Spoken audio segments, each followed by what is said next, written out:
जिसे वो है आरएनए।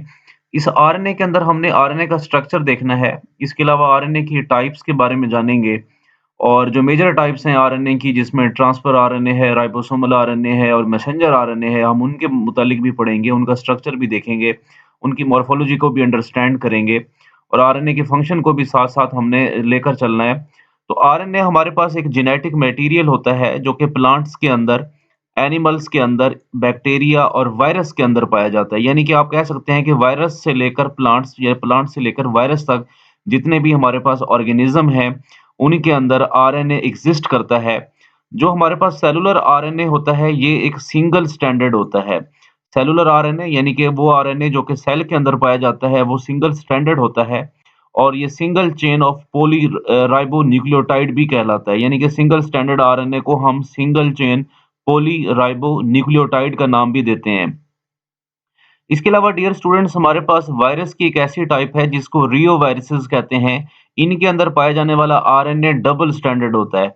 अमूमन हमारे पास जितने भी कॉमन आरएनए हैं वो सिंगल स्ट्रैंडेड होते हैं, लेकिन रियो वायरस के अंदर पाए जाने वाला जो आरएनए होता है वो हमारे पास डबल स्ट्रैंडेड होता है। इसके बाद थोड़ा से इसके हम ब्रीफ फंक्शंस के ऊपर बात करेंगे, फिर हम डिटेल में जाकर अंडरस्टैंड करेंगे इनके स्ट्रक्चर, इनके फंक्शन, मुकम्मल एक जो है ना डिटेल के साथ आज का हमारा ये लेक्चर होगा। सबसे पहले अगर ब्रीफ फंक्शंस ऑफ आरएनए की बात करें तो हमारे पास जो राइबोसोमल आरएनए है, ribosomal RNA constitute ribosomes. Ribosomes को बनाने के लिए आप जानते हैं कि राइबोसोम्स प्रोटीन सिंथेसिस में इन्वॉल्व होती है। तो राइबोसोमल आरएनए राइबोसोम्स को डेवलप करते हैं और ये प्रोटीन सिंथेसिस में इन्वॉल्व होती है।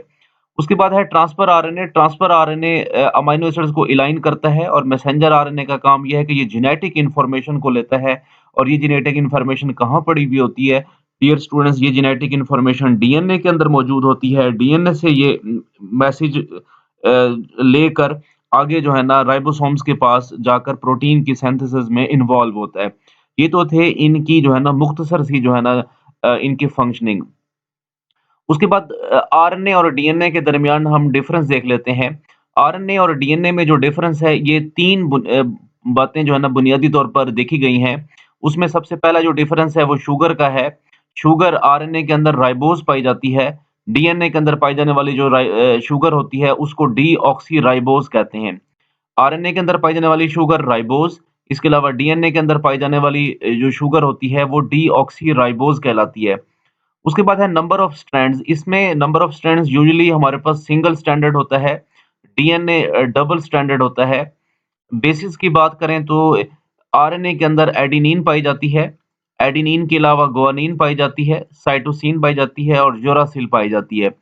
और यहाँ पर ये 3 बेसिस डीएनए और आरएनए में कॉमन होती हैं, जिसमें एडेनिन, गुआनिन, साइटोसिन। अगेन यहाँ भी डीएनए के अंदर एडेनिन, गुआनिन, साइटोसिन ये बेसिस इसमें कॉमन है।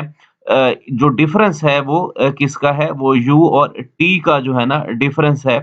थायमीन डीएनए के अंदर एग्जिस्ट करती है, आरएनए के अंदर यूरासिल पाई जाती है, ये इनके दरमियान एक डिफरेंस है। तो इसमें ये 3 जो डिफरेंसेस हैं स्ट्रक्चर के लिहाज से आप बता सकते हैं, जिनमें एक शुगर का डिफरेंस है, इसमें राइबोज़ शुगर होती है और इसमें डीऑक्सी राइबोज़ शुगर होती है, जिसमें से ऑक्सीजन को रिमूव कर लिया जाता है, सो ये डीऑक्सी राइबोज़ कहलाती है। नंबर ऑफ स्ट्रैंड्स इसमें सिंगल है और इसमें डबल होती हैं। Basis adenine, guanine, cytosine, uracil और एडेनिन, गुआनिन, साइटोसिन, थायमीन। तो ये तो इनका एक मुख्तसर सा जो है ना एक ओवरव्यू। उसके बाद मेजर टाइप्स ऑफ आरएनए की हम बात करते हैं तो 2 टाइप्स हैं डियर स्टूडेंट्स आरएनए की।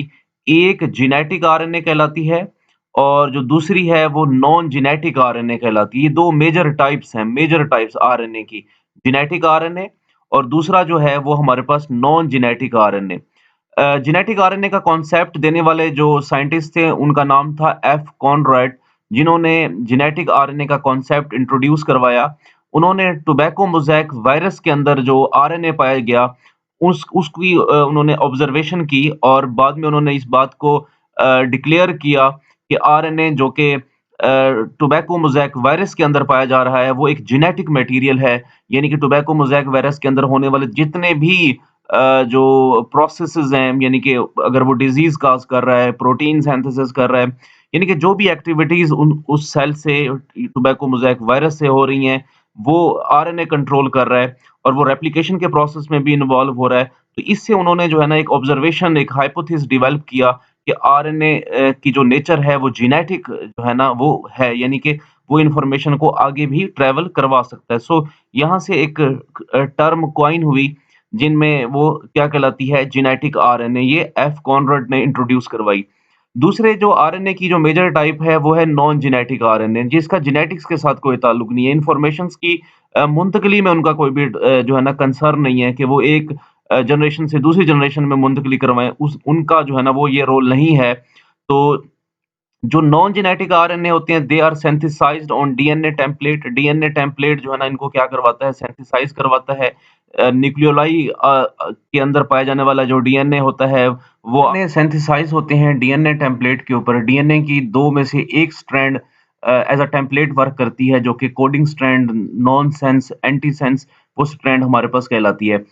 और इनसे जो नॉन जेनेटिक आरएनए की एग्ज़ाम्पल हैं, उसमें एक मैसेंजर आरएनए है, राइबोसोमल आरएनए है और इसी तरीके से ट्रांसफर आरएनए। तो ये 3 आरएनए की जो टाइप्स हैं वो नॉन जेनेटिक हैं और इस तरीके से जो वायरस के अंदर पाया जाने वाला आरएनए है वो जेनेटिक कहलाता है। तो ये 2 मेजर टाइप्स हो गई, जेनेटिक आरएनए और नॉन जेनेटिक आरएनए। ये देखिएगा, ये डायग्राम्स हैं। मैसेंजर आरएनए हमारे पास कुछ इस तरीके से होता है, ये इसका 5 प्राइम होता है और इसी तरीके से ये इसके पास 3 प्राइम होता है, यानी कि 5 एंड से ये हमारे पास 3 एंड। ये राइबोसोमल आरएनए है जो कि 2 पार्ट्स के ऊपर मुश्तमिल होता है, स्मॉलर सब यूनिट और लार्जर सब यूनिट के ऊपर। ये इसका स्मॉलर सब यूनिट है। इसी तरीके से ये आपके पास लार्जर सब यूनिट है राइबोसोमल आरएनए का। और ये जो स्ट्रक्चर है ये आपके पास ट्रांसफर आरएनए। उसके बाद स्ट्रक्चर ऑफ आरएनए की बात करते हैं, तो स्ट्रक्चर ऑफ आरएनए, चूंकि आरएनए राइबोन्यूक्लियोटाइड का बना हुआ होता है, जैसे कि आपने डीएनए का स्ट्रक्चर देखा था, डीएनए भी हमारे पास न्यूक्लियोटाइड्स का बना हुआ था, तो आरएनए भी राइबोन्यूक्लियोटाइड्स का बना होता है। इसमें 3 चीजें बड़ी बेसिक होती हैं। इसमें एक फास्फोरिक एसिड होता है, दूसरा हमारे पास राइबोज शुगर होती है जो कि C5H10O5 होती है और नाइट्रोजनस बेस होती है। और नाइट्रोजनस बेसिस में एडेनिन, गुआनिन, साइटोसिन और यूरासिल, ये 4 बेसिस इनके अंदर एग्जिस्ट करती हैं। तो ये 3 कंपोनेंट्स मिलकर राइबोन्यूक्लियोटाइड्स बनाते हैं। यानी कि राइबोन्यूक्लियोटाइड्स के 3 कंपोनेंट्स हैं। एक आपके पास फास्फोरिक एसिड है, दूसरा राइबोज शुगर है, तीसरा आपके पास नाइट्रोजनस बेस है। उसके बाद बात करते हैं टाइप्स ऑफ आरएनए की। तो types of RNA major types 3 है। सबसे पहले ट्रांसफर आरएनए की बात करते हैं। Transfer RNA also known as sRNA, जिसको सोल्यूबल आरएनए भी कहते हैं। इसी तरीके से टोटल जो टाइप्स ऑफ जो टीआरएनए है वो हमारे पास 100 है। टोटल जो टाइप्स हैं वो 100 से भी ज़्यादा हैं अमूमन, लेकिन उसके बाद ट्रांसफर आरएनए को स्मॉलेस्ट आरएनए भी कहा जाता है, चूँकि इसमें जो पाए जाने वाले न्यूक्लियोटाइड्स हैं वो 70 टू 85 होते हैं। यानी कि 70 टू 85 न्यूक्लियोटाइड्स के ऊपर ट्रांसफर आरएनए मुश्तमिल होता है। तो ये हमारे पास स्मॉलेस्ट आरएनए भी कहलाता है। इसके अलावा सबसे अहम बात ये है कि जो ट्रांसफर आरएनए है, इसके ऊपर एक खास साइट्स पाई जाती हैं जिनको एंटीकोडॉन्स कहते हैं। एंटीकोडॉन्स का काम ये है कि ये कोडॉन्स को रिकॉग्नाइज करते हैं। कोडॉन्स क्या होते हैं? न्यूक्लियोटाइड्स बेस सीक्वेंस होता है जो कि मैसेंजर आरएनए के ऊपर पाया जाता है, जो कि स्पेसिफाई करता है अमीनो एसिड्स को during the process of translation. ये तो हो गया एंटीकोडॉन। इसके बाद स्ट्रक्चर ऑफ ट्रांसफर आरएनए की अगर बात करें तो जो ट्रांसफर आरएनए का मोस्ट एक्सेप्टेबल स्ट्रक्चर है वो क्लोवर लीफ मॉडल कहलाता है, जिसको आर होली ने इंट्रोड्यूस करवाया था। तो ये क्लोवर लीफ जो है ना मॉडल सबसे ज़्यादा एक्सेप्टेबल भी है और टीआरएनए का जो स्ट्रक्चर है वो इसके अकॉर्डिंग भी है, वो आगे चल के हम देखते हैं। It is highly accepted. उसकी वजह क्या है कि टीआरएनए के जितने भी फंक्शंस हैं, वो तमाम के तमाम फंक्शंस क्लोवर लीफ मॉडल जो है ना वो डिस्क्राइब कर सकता है। लिहाज़ा इसमें टीआरएनए का जो क्लोवर लीफ मॉडल है ये हाईली एक्सेप्टेड किया गया। उसके बाद है 3 डायमेंशनल स्ट्रक्चर ऑफ टीआरएनए। तो ये स्ट्रक्चर थोड़ा-सा आप देख लें, तो ये स्ट्रक्चर है आपके पास ट्रांसफर आरएनए का। इसमें ये आपको ब्रांचेज़ नज़र आ रही हैं, तो ये बेसिकली लूप्स हैं। इसको साई सी लूप कहते हैं। ये आपके पास डीएचयू लूप कहलाती है। इसका एक एंड जी यानी कि गुआनिन के ऊपर ये 5 प्राइम के साथ है। इसी तरीके से जो हमारे पास जो 3 प्राइम है वहाँ पर एक तो हाइड्रॉक्सिल ग्रुप प्रेज़ेंट है। इसके अलावा वहाँ पर ये 3 न्यूक्लियोटाइड्स का जो है ना एक सीक्वेंस है जिसमें CCA यानी कि साइटोसिन और एडेनिन। तो याद रखिएगा 3 न्यूक्लियोटाइड्स के ऊपर आपको ये 3 बेस पेयर मिलेंगे, हमेशा यही 3 बेस पेयर मिलेंगे। इसी तरीके से 5 प्राइम के ऊपर आपको ये वाले 3 पेयर्स मिलेंगे, गुआनिन, गुआनिन और गुआनिन। इसकी ये जो साइट है ये एंटीकोडोन साइट कहलाती है। एंटीकोडोन साइट से मुराद ये है कि इसमें पाए जाने वाले जो एंटीकोडोन्स जो न्यूक्लियोटाइड्स हैं वो कोडोन को रिकॉग्नाइज करते हैं और बाइंडिंग जो है ना यहाँ से इनके थ्रू यानी कि यहाँ पर 3 अगर हमारे पास न्यूक्लियोटाइड्स होंगे तो वो मैसेंजर आरएनए के साथ बाइंडिंग के प्रोसेस में इन्वॉल्व होंगे। और ये क्या करेगी, ये अमीनो एसिड्स को चूंकि ये ट्रांसफर करता है, अमीनो एसिड को लेकर आता है अकॉर्डिंग टू द इंफॉर्मेशन, यानी कि मैसेंजर आरएनए के ऊपर जो इन्फॉर्मेशन होती है उसके अकॉर्डिंग ये क्या करता है, अमीनो एसिड को लेकर आता है और वो मैसेंजर आरएनए के ऊपर आकर प्लेस करता है, जहां से पॉलीपेप्टाइड चेन की जो सिंथेसिस है वो स्टार्ट हो जाती है। Three dimensional structure of tRNA को एल शेप्ड यानी कि propose to be L shaped, इसको एल शेप्ड मॉडल भी कहते हैं। और ये किम क्लग ने जो है ना इसको इंट्रोड्यूस कराया था, किम क्लग ने इसको इंट्रोड्यूस करवाया, इसको एल शेप्ड मॉडल भी कहते हैं, three dimensional structure of tRNA भी कहते हैं। तो याद रखिएगा इसका जो 3 प्राइम है यहाँ पर हाइड्रोक्सिल आयन प्रेजेंट है। इसके साथ साथ इसमें जो सीक्वेंस पाया जा रहा है वो साइटोसिन, साइटोसिन और एडेनिन का है। और 5 प्राइम के ऊपर जो सीक्वेंस पाया जा रहा है वो हमारे पास गुआनिन, गुआनिन और गुआनिन का है। तो ये आपके पास जो मॉडल है ये एल शेप्ड मॉडल भी कहलाता है। उसके बाद है क्लोवर लीफ स्ट्रक्चर, इसको थोड़ा सा डिटेल के अंदर हम अब जानते हैं। बेसिकली जो क्लोवर लीफ स्ट्रक्चर है इसके 5 पार्ट्स होते हैं। एक आपके पास एक्सेप्टर स्टेम आर्म क्या कहलाती है, एक्सेप्टर स्टेम आर्म। ये देखिएगा मैं आपको यहाँ पर बताता हूँ, ये जो आपके पास आर्म है, ये जो आर्म आपको दिखाई दे रही है ये आपके पास क्या है, एक्सेप्टर स्टेम आर्म कहलाती है। और एक्सेप्टर स्टेम आर्म जो है ना ये वो साइट है, site of attachment of amino acid, ये यानी कि अमीनो एसिड की अटैचमेंट की साइट है। और 3 टर्मिनल के ऊपर ये प्रेजेंट होती है और वहां पर जो पाया जाने वाला सीक्वेंस होता है बेसिस का, उसमें साइटोसिन, साइटोसिन और एडेनिन और हाइड्रोक्सिल ग्रुप जो है ना वो अटैच होता है। तो ये एक्सेप्टर स्टेम जो है ना आर्म्स है। उसके बाद है एंटीकोडोन लूप, सबसे अहम एंटीकोडोन। यहाँ पर 3 न्यूक्लियोटाइड्स का सीक्वेंस प्रेजेंट होता है और इसमें 7 अनपेयर्ड बेसिस पाई जाती हैं। और यहाँ टीआरएनए जो है ना वो मैसेंजर आरएनए के साथ अटैचमेंट इख्तियार करता है, क्योंकि मैसेंजर आरएनए के ऊपर कोडोन्स एक्सपोज होते हैं। तो टीआरएनए वहां पर आकर एंटी कोडोन की मदद से आकर अटैचमेंट इख्तियार करता है। तो पहला इसका जो क्लोवर लीफ स्ट्रक्चर का जो पहला पार्ट है वो आपके पास एक्सेप्टर स्टेम या आर्म। दूसरा जो है वो आपके पास एंटीकोडोन लूप है। इसी तरीके से जो तीसरा स्ट्रक्चर है वो आपके पास डी लूप कहलाता है, जिसको डीएचयू लूप भी कहते हैं। It helps in binding of amino acyl synthetase.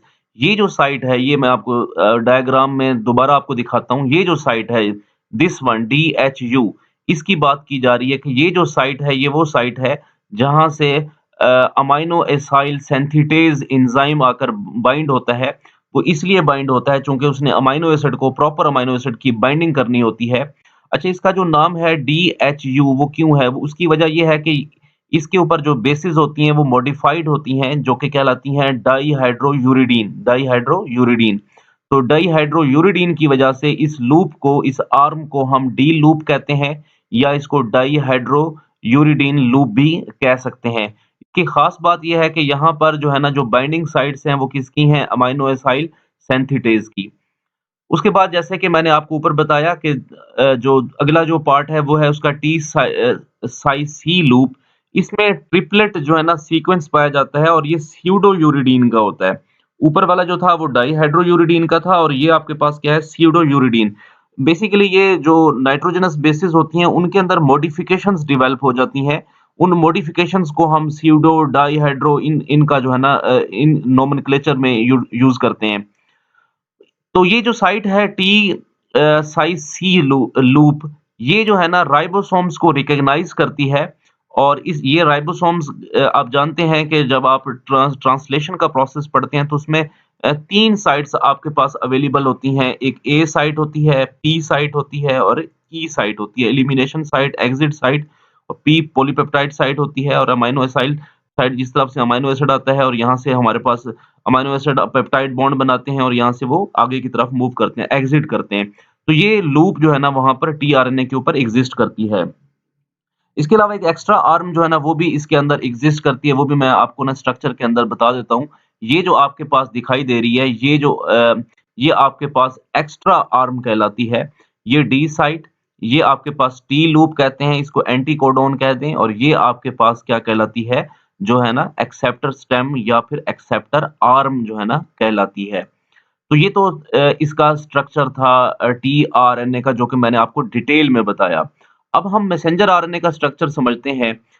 सबसे पहले मैसेंजर आरएनए को देखें तो it brings instruction from DNA for the formation of particular polypeptides. तो इसका काम क्या है, डीएनए से इंफॉर्मेशन लेना। किस लिए लेना, ताकि पर्टिकुलर जो पॉलीपेप्टाइड है उसको तैयार किया जा सके, उसको बनाया जा सके। तो ये तमाम इंफॉर्मेशन मैसेंजर आरएनए के ऊपर प्रेजेंट होती हैं। हाउ इट डेवलप, अगला प्रोसेस ये है कि ये डेवलप कैसे होता है। तो आपको पता होना चाहिए कि एक प्रोसेस है जिसको हम ट्रांसक्रिप्शन कहते हैं। तो ट्रांसक्रिप्शन का प्रोसेस जो है ना वो कैसे स्टार्ट होता है, उसको हम डिटेल में एक लेक्चर इसका लाजमी रखेंगे ट्रांसक्रिप्शन और ट्रांसलेशन के ऊपर। बेसिकली डीएनए की 2 स्ट्रैंड्स होती हैं, जिनमें से एक strand as a template work करती है, और वो डीएनए की जो टेम्पलेट स्ट्रैंड होती है वो मैसेंजर आरएनए के अंदर कन्वर्ट हो जाती है। तो इस तरीके से जो है ना मैसेंजर आरएनए की सिंथेसिस होती है, यानी कि डेवलपमेंट होती है। मैसेंजर आरएनए का जो नेम प्रपोज करने वाले साइंटिस्ट थे उनका नाम जैकब एंड मोनोड था, जिन्होंने 1961 के अंदर इसको जो है ना प्रपोज किया, यानी कि वो मैसेंजर आरएनए को का जो नोमेनक्लेचर है वो जैकब एंड मोनोड ने जो है ना 1961 के अंदर रखा। तो एमसीक्यूज में आपसे इसके बारे में पूछा जा सकता है, जैकब एंड मोनोड ने 1961 के अंदर इसका जो नेम है वो प्रपोज किया। इसके अलावा ये टोटल आरएनए का 10% जो है ना वो मैसेंजर आरएनए बनाता है। उसके बाद आइए इसके स्ट्रक्चर की तरफ। तो structure of messenger RNA, it is always single stranded. पहली बात तो ये है कि ये हमारे पास सिंगल स्ट्रैंडेड होता है। दूसरा ये कि it's functions as a template for protein synthesis. Exactly, क्योंकि ये जो है ना सेंट्रल डोग्मा में अगर आप जाएं तो सेंट्रल डोग्मा में उसका जो पहला स्टेप है उसमें डीएनए से आरएनए का बनना, फिर आरएनए से प्रोटीन का बनना। यानी कि डीएनए से क्या बन रही है, आपके पास आरएनए, मैसेंजर आरएनए बन रहा है, और मैसेंजर आरएनए से आपके पास क्या बन रही है, प्रोटीन बन रही है। ये जो है ना हमारे पास एक सेंट्रल डोग्मा कहलाता है। तो उसका जो वेरी फर्स्ट स्टेप है उसमें मैसेंजर आरएनए बन रहा है, फिर मैसेंजर आरएनए से प्रोटीन। तो ये इसका जो मेन फंक्शन है वो क्या है, प्रोटीन सिंथेसिस है।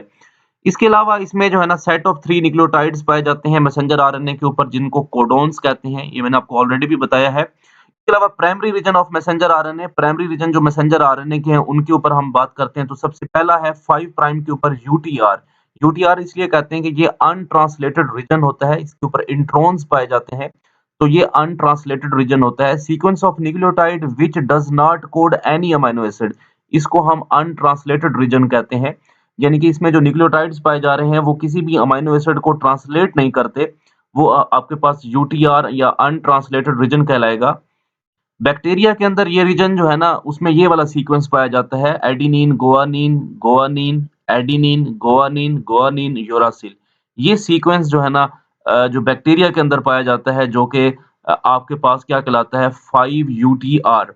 और इसको शाइन डेलगर्नो सीक्वेंस भी कहते हैं। शाइन डेलगर्नो सीक्वेंस का भी इसको नाम दिया जाता है। ये सिर्फ और सिर्फ प्रोकैरियोट्स के लिए टर्म इस्तेमाल करते हैं, ये टर्म हम यूकैरियोट्स के लिए इस्तेमाल नहीं करते। यूकैरियोट में इसका जो रीजन होता है वो डिफरेंट पॉइंट्स के ऊपर पाया जाता है। हाउएवर प्रोकैरियोट्स के अंदर इसकी जो है ना मुकम्मल तौर पर वजाहत होती है कि इसमें जो है ना 5 प्राइम की तरफ एडेनिन होगा, guanine guanine adenine guanine guanine और यूरासिल। तो इसको शाइन डेलगर्नो सीक्वेंस का नाम भी देते हैं। एमसीक्यूज में आपसे इसके बारे में भी पूछा जा सकता है, तो आप जो है ना इसको तैयार करेंगे। उसके बाद है प्रोटीन कोडिंग रीजन। तो पहला 5 यूटीआर, दूसरा हमारे पास है protein coding region. Sequence code protein, यानी कि ऑब्वियसली इसमें जो है ना प्रोटीन कोडिंग रीजन वो होगा जिसने प्रोटीन सिंथेसिस में इन्वॉल्व होना है, और इसका जो स्टार्ट है, इसकी जो बिगिनिंग है वो स्टार्ट कोडॉन से होगी, और इसका जो एंड होगा वो स्टॉप कोडॉन के ऊपर होगा। और इसमें अगर हम बात करें फर्दर, इसको अगर हम देखें तो इसमें इसकी फिर डिवीजन्स हैं। सबसे पहली डिवीजन इनिशिएशन कोडॉन है, दूसरा कोडिंग रीजन है, और तीसरा इसका स्टॉप कोडॉन है। याद रखिएगा इनिशिएशन हमेशा एयूजी से होगी, मैथ्योनिन को जो रिप्रेजेंट करता है। कोडिंग रीजन में फिर कंसेक्टिव ट्रिपलेट कोडॉन्स आते जाएंगे और हमारे पास अमीनो एसिड उस तरतीब के साथ आकर जुड़ते जाएंगे। तो जो कि हमारे पास कोडिंग रीजन कहलाएगा और बिल्कुल एंड में जाकर स्टॉप कोडॉन्स आएँगे जहाँ पर जो पॉलीपेप्टाइड की चेन्स होगी वो टर्मिनेट हो जाएगी और वो 3 सीक्वेंस हमारे स्टॉप कोडॉन हैं जिनमें यूएए, यूएजी, यूजीए तो इनके बारे में पब्लिक सर्विस कमीशन के एग्ज़ाम्स के अंदर पूछा गया है। इन कोडॉन्स के बारे में, स्टॉप कोडॉन के बारे में, इनिशिएशन कोडॉन के बारे में। तो याद रखिएगा कि स्टॉप कोडॉन आपके पास 3 है, इनिशिएशन कोडॉन आपके पास एयूजी है। इसके अलावा जो नेक्स्ट रीजन है, तो ये तो था दूसरा रीजन प्रोटीन कोडिंग और फिर है 3 यूटीआर। ये 3 यूटीआर रिप्रेजेंट करता है स्टॉप कोडॉन को और इसके अलावा कैप भी इसमें ऐड की जाती है 5 एंड के ऊपर और इसकी टेल भी जो है ना वो भी इसमें ऐड की जाती है, जब आपके पास मैसेंजर आरएनए डेवलप हो जाता है। उसके बाद है structure of ribosomal RNA. Ribosomal RNA 80% आपके टोटल आरएनए को कॉन्स्टिट्यूट कर रहा है। It was proposed by the Kuntz इसको प्रपोज़ करने वाले कौन थे? कुंट्ज से। Most stable type of RNA भी इसको कहते हैं। और सबसे अहम बात ये है कि इसमें गुआनिन और साइटोसिन की जो प्रोपोर्शन है वो बहुत ज़्यादा पाई जाती है। यानी कि आपके जो तीनों आरएनए हैं यानी कि ट्रांसफर आरएनए है, आपके पास मैसेंजर आरएनए है, उनके मुकाबले में सबसे ज़्यादा जो रेशियो है गुआनिन और साइटोसिन की वो आपके पास राइबोसोमल आरएनए के अंदर एग्ज़िस्ट करती है। उसके बाद इसकी 2 मेजर टाइप्स हैं, एक 70S और दूसरा आपके पास 80S है। 70S बैक्टीरिया के अंदर पाया जाता है और यूकेरियोटिक जो सेल होता है उसके अंदर पाया जाने वाला वो आपके पास क्या होता है? 80S होता है। बेसिकली इसमें 2 चीज़ें बड़ी कन्फ्यूज़िंग होती हैं स्टूडेंट्स के लिए राइबोसोमल आरएनए और राइबोसोम्स। डियर स्टूडेंट्स थोड़ा-सा आप अंडरस्टैंड कीजिएगा इस कांसेप्ट को कि राइबोसोम्स होता क्या चीज़ है बेसिकली? एक ऑर्गेनेली है, ठीक है, प्रोटीन सिंथेसिस करता है। लेकिन आपको मैं बात बताता चलूँ वो ये कि जो राइबोसोम्स है उसकी जो कंपोज़िशन है वो 2 चीज़ों के ऊपर मुश्तमिल है। उसमें एक तो होता है राइबोसोमल आरएनए और दूसरा होता है उसमें प्रोटीन, यानी कि 2 चीज़ें होंगी। दोनों चीज़ें मिलकर क्या बना देती हैं वो आपके पास राइबोसोम्स बना देती हैं, यानी कि राइबोसोमल आरएनए प्लस प्रोटीन, जिसको हम क्या कहते हैं राइबोसोम्स का नाम देते हैं। तो बाज़ औक़ात जो है ना इस टर्म को ना राइबोसोमल आरएनए को राइबोसोम्स के साथ भी कन्फ्यूज़ किया जाता है, लेकिन इसमें आपको डिफ़रेंस मैंने आपको बता दिया है कि राइबोसोम्स में राइबोसोमल आरएनए के प्रोपोर्शन भी होता है, लेकिन उसके साथ-साथ मीनवाइल जो है ना उसमें राइबोसोम्स भी के अंदर प्रोटीन भी प्रेज़ेंट होती है। तो ये इसका एक जो है ना मेजर डिफ़रेंस है। उसके बाद बायोसिंथेसिस की बात करें तो टीआरएनए, आरएनए पॉलीमरेज़ 3 की वजह से डेवलप होता है। इसी तरीके से राइबोसोमल आरएनए है, ये न्यूक्लियोलर डीएनए से डेवलप होता है। मैसेंजर आरएनए ये ट्रांसक्रिप्शन के प्रोसेस के ज़रिए डेवलप होता है। इसमें बेसिकली 3 एंजाइम्स इन्वॉल्व हो रहे होते हैं, आरएनए पॉलीमरेज़ 1, 2, 3 ये पूरा एक कॉम्प्लेक्स होता है आरएनए पॉलीमरेज़ का, जो कि आरएनए की सिंथेसिस में इन्वॉल्व होता है। उसके बाद 2 टर्म्स मैंने यहाँ पर बताई हैं, उनमें एक इंट्रोन है, दूसरी आपके पास एक्सोन है और तीसरी भी है जिसमें स्प्लाइसिंग जिसको कहते हैं। तो बारी-बारी ज़रा इनको भी देख लेते हैं। इंट्रॉन्स की बात करें तो introns non translatable part of messenger RNA को कहते हैं। यूकेरियोटिक सेल के अंदर जो नॉन ट्रांसलेटेबल पार्ट हो, वो आपके पास क्या कहलाता है? इंट्रॉन कहलाता है। तो आपने मुझे बताना है कि नॉन ट्रांसलेटेबल जो पार्ट है मैसेंजर आरएनए का वो कौन-सा है? उसकी बात वैसे मैंने ऊपर जवाब इसका बता दिया है, लेकिन आपने मुझे इंट्रॉन्स के बारे में बताना है। उसके बाद है एक्सोन। एक्सोन क्या चीज़ है? एक्सोन जो है ना ट्रांसलेटेबल पार्ट को कहते हैं, यानी कि मैसेंजर आरएनए का जो ट्रांसलेटेबल पार्ट है, वो आपके पास क्या कहलाता है? एक्सोन कहलाता है। उसके बाद है स्प्लाइसिंग। स्प्लाइसिंग से मुराद क्या होता है? स्प्लाइसिंग से मुराद ये है कि आप इंट्रॉन को काट दें। इंट्रॉन को जैसे ही आप काटेंगे ऑब्वियसली आगे तो फिर कोडॉन जो है ना वो एक्सपोज़ होना शुरू हो जाएँगे और साथ ही साथ आपके पास क्या होगा जो है ना प्रोटीन की सिंथेसिस यानी कि पॉलीपेप्टाइड की सिंथेसिस वो स्टार्ट हो जाएगी, तो इसको स्प्लाइसिंग कहते हैं। तो ये 3 रीजन बड़े इंपॉर्टेंट हैं जो कि आरएनए के साथ लिंक होते हैं, जिनमें इंट्रॉन है, एक्सोन है, स्प्लाइसिंग है। तो इसको भी आपने जो है ना प्रिपेयर करना है। तो ये तो था हमारे पास राइबोसोम्स जिसमें हमने राइबोसोम्स का स्ट्रक्चर देखा, उसकी मॉर्फोलॉजी को अंडरस्टैंड किया और बारी-बारी मैंने आपको उनके स्ट्रक्चर्स के बारे में भी बताया।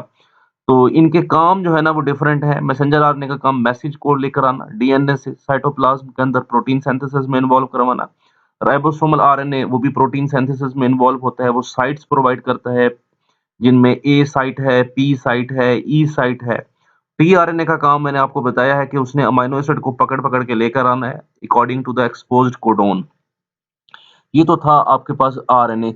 इसके अलावा छोटा-सा टॉपिक एक और भी मैंने ऐड किया है, चूँकि बार-बार हम जेनेटिक कोडोन के ऊपर बात करते रहे हैं, तो जेनेटिक कोड्स के ऊपर भी जो है ना हम मुख्तसर सी बात करेंगे। जेनेटिक कोड क्या होते हैं? Genetic code triplet in nature होते हैं। ट्रिपलेट न्यूक्लियोटाइड्स का एक सीक्वेंस होता है, जिसको जेनेटिक कोड कहते हैं, जेनेटिक कोडोन भी कहते हैं। इनकी जो टोटल जो फिगर्स हैं, वो आपके पास 64 हैं। और ये अमीनो एसिड्स बनाने में some amino acids are coded by multiple codon. ये भी बड़ी अहम बात है कि कुछ अमीनो एसिड्स ऐसे हैं जिनके लिए एक से ज़्यादा कोडोन चाहिए। वैसे तो हम आप जानते हैं कि हमारी बॉडी को जो है ना 20 types of amino acids required होते हैं।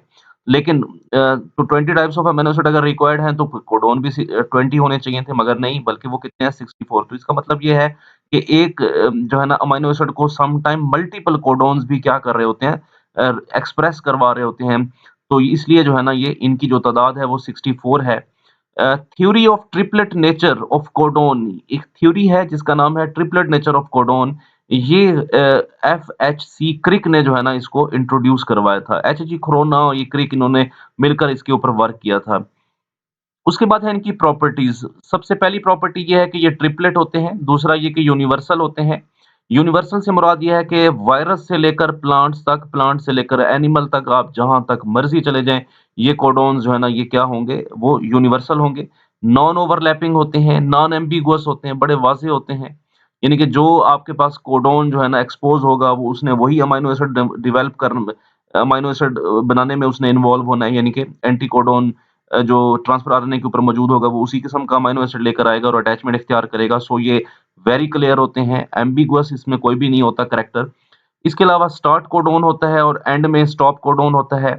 एयूजी आप जानते हैं कि वो स्टार्ट कोडोन है। इसी तरीके से आपके पास बाकी जो 3 हैं, वो आपके पास स्टॉप कोडोन है, वो मैंने आपको ऑलरेडी भी बताए हैं। इसके अलावा एक और बड़ा एक अहम फिनोमेना जो इसके साथ अटैच होता है, उसको कहते हैं वुबल हाइपोथेसिस। वुबल हाइपोथेसिस क्या कहता है? पहले इसको अंडरस्टैंड करें, फिर हम बात करते हैं। मैं फिर इसकी डेफिनेशन की तरफ आता हूँ। आप आपको ये 2 जो है ना स्ट्रक्चर दिखाई दे रहे हैं। ये आपके पास एक जो है ना एंटीकोडोन है, यानी कि ट्रांसफर आरएनए का पार्ट है। ये आपके पास ट्रांसफर आरएनए। इसमें ये लगा हुआ है आपके पास गुआनिन, एडेनिन, गुआनिन।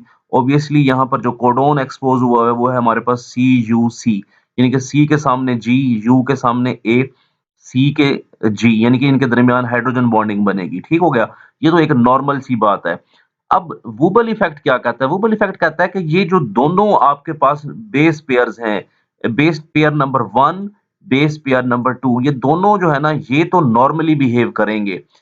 लेकिन जो तीसरा बेस पेयर है, इसकी मर्ज़ी है ये जिसके जिस मर्ज़ी बेस के साथ अपना पेयर बना ले। अब देखें जी के साथ यू का बेस पेयर नहीं डेवलप होता। हम जानते हैं कि हाइड्रोजन बॉन्डिंग डेवलप नहीं होती।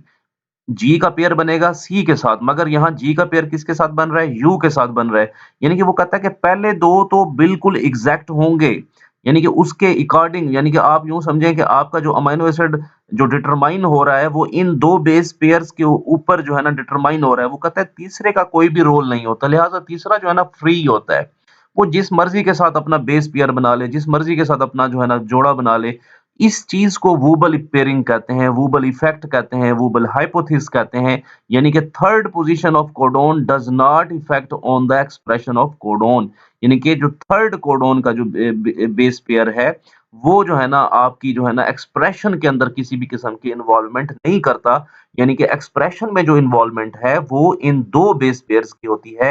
बेस पेयर नंबर 1 की, बेस पेयर नंबर 2 की। बेस पेयर नंबर 3 का कोई भी रोल नहीं होता, वो जिसके साथ मर्ज़ी जो है ना बाइंडिंग बना ले।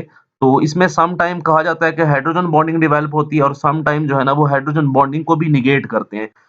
बेसिकली ये एक हाइपोथेसिस है, तो एक आपके पास एक एब्सोल्यूट जो है ना स्टेटमेंट तो नहीं कह सकते, लेकिन एक जो है ना आपके पास एक जो है ना एक मफरूज़ा है, एक हाइपोथेसिस है, एक टेंटेटिव एक्सप्लेनेशन है। तो ये इसका जो लिंक है वो भी हमारे पास कोडोन के साथ होता है, इसलिए मैंने इसको यहाँ पर ऐड किया है।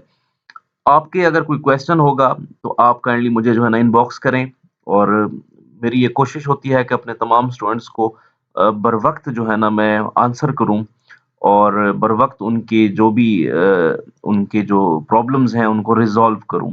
होपफुली कि आपको जो है ना आरएनए के बारे में काफ़ी हद तक अंडरस्टैंडिंग हो गई होगी और आपका कोई क्वेश्चन हो तो आप काइंडली जो है ना वो मुझसे कॉन्टैक्ट कर सकते हैं।